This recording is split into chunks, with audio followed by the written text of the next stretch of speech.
Přišli jsme z nuly z malého města, víš jaký tady je někoho trestat. Už nemůžu přestat, začal se konat, už vím, kde je cesta. Hodně lidí mi říkalo to, že dělám to špatně, že musím takhle, jo.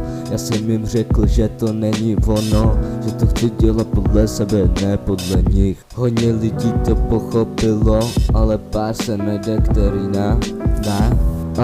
Chci to udělat hned, víš co znamená udělat úspěch? Ne, od mlada dělám věci jako kdybych žil na dně, ale já žiju skoro nahoře.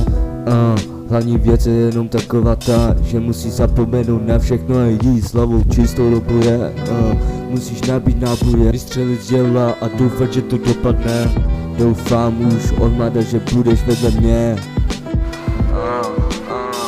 Když nejsi na mojí straně, řekni mi, co chceš dělat. Nemůžeš u mě dělat nic, ani kurva zvedat. Bacha na lidi, kteří říkají věci na rovinu. Dokážu ti ublížit a není to jejich vinou. Dávej pozor na falešní lidi, dokážou ti ublížit jako nikdy. Dávej bacha na skurvený fetky, zatáhnou tě tam, kde určitě nechceš.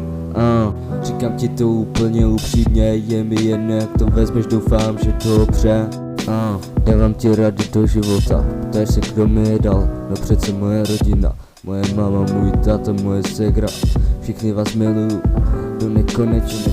Taková ta jedna skurvená představa, že na tomhle světě budu já jednou sám. Jako mladý jsem si to představoval, teď už nechci si nic představovat, protože vás miluju, nechci přestat.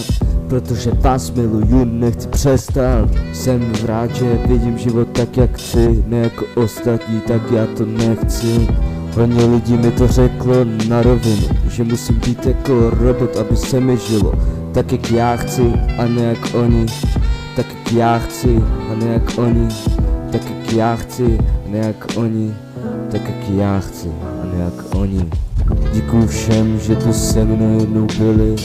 Děkuju mámě, že vychovala takového syna. Děkuju tátovi, že ze mě dělá chlapa. Děkuju ségře za všechny tyhle rady.